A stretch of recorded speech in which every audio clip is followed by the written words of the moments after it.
Shalom jemaat Tuhan, berjumpa lagi di dalam Bina Iman. Hari ini kita akan membaca di dalam 2 Timotius pasal yang ketiga, ayat yang ke-9.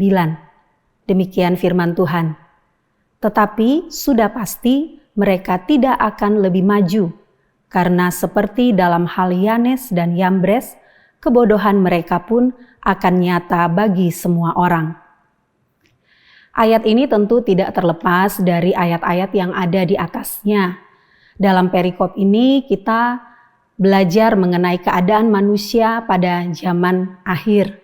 Dan surat ini dituliskan oleh Paulus kepada Timotius sebagai bentuk peringatan dan juga sebagai sesuatu yang mengarahkan Timotius supaya ketika dia berhadapan dengan jemaat-jemaat atau anak-anak Tuhan yang ada di dalam lingkup pelayanannya, maka dia tidak perlu heran ketika menemukan banyak orang percaya yang memiliki kehidupan seperti yang dicantumkan di dalam ayat-ayat di atasnya. Dan kalau kita melihat bahwa ada faktor-faktor yang mempengaruhi mengapa seseorang itu tidak bisa maju dalam kehidupannya. Di ayat 9 ini saya ulangi dikatakan sudah pasti mereka tidak akan lebih maju.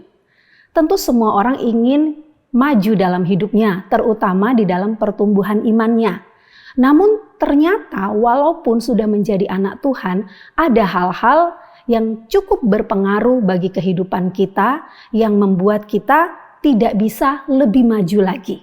Mungkin dulu sudah maju, sudah bertumbuh, lalu ada satu titik di mana berhenti, stuck, nggak bisa maju lagi.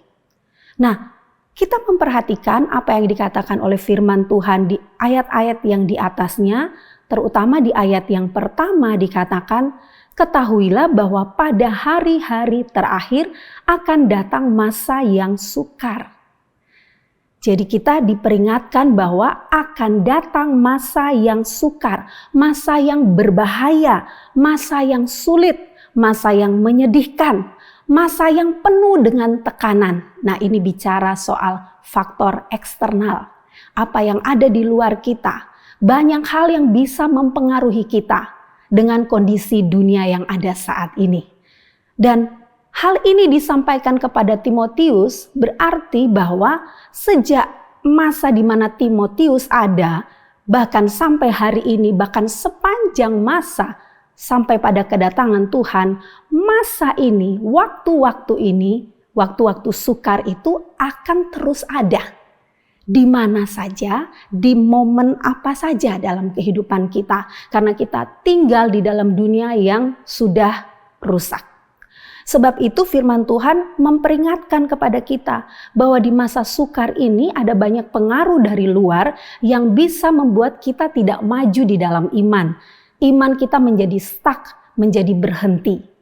Maka kita diperingatkan supaya jangan sampai anak-anak Tuhan juga terjerat atau hidup di dalam kondisi-kondisi yang dikatakan mulai ayat yang kedua dan selanjutnya. Ya. Dan kemudian faktor yang lain tentu adalah faktor dari dalam kita sendiri, faktor internal. Berbicara mengenai kekerasan hati kita. Saya teringat kepada apa yang terjadi pada Firaun. Ketika Firaun mengeraskan hatinya, ketika Musa dan Harun mau membawa umat Israel keluar dari Mesir. Dia mengeraskan hatinya, tidak mau mendengarkan, tidak mau percaya kepada kebenaran sehingga pada akhirnya Tuhan mengeraskan hati dari Firaun. Jadi faktor dari dalam diri kita sendiri, yaitu dari hati kita sendiri itu juga bisa membuat kita tidak bisa maju dalam pertumbuhan iman. Sehingga dari kedua hal ini kita diperingatkan oleh firman Tuhan bahwa janganlah kita menjadi seperti Yanes dan Yambres, ya, para penyihir yang ada di Mesir di zaman Musa, yang walaupun mereka bisa melakukan dari luar, bisa melakukan banyak hal mujizat sama seperti yang dilakukan oleh Musa dan Harun, tetapi tentu mereka tidak pernah bisa mengalahkan Tuhan, tidak pernah bisa mengalahkan apa yang namanya kebenaran. Sebab itu, mari kita belajar untuk taruh hidup kita kepada Tuhan, datang kepada Tuhan. Kalau faktor-faktor ini mempengaruhi diri kita hari ini, mari yang pertama kita memerlukan Roh Kudus. Untuk apa? Untuk memberikan kepada kita kebenaran. Ketika Roh itu datang, Roh kebenaran, maka Dia akan memimpin kita kepada segala kebenaran. Mari datang kepada Tuhan, bawa hidupmu supaya engkau mengalami terobosan dan terus maju di dalam iman. Tuhan Yesus memberkati.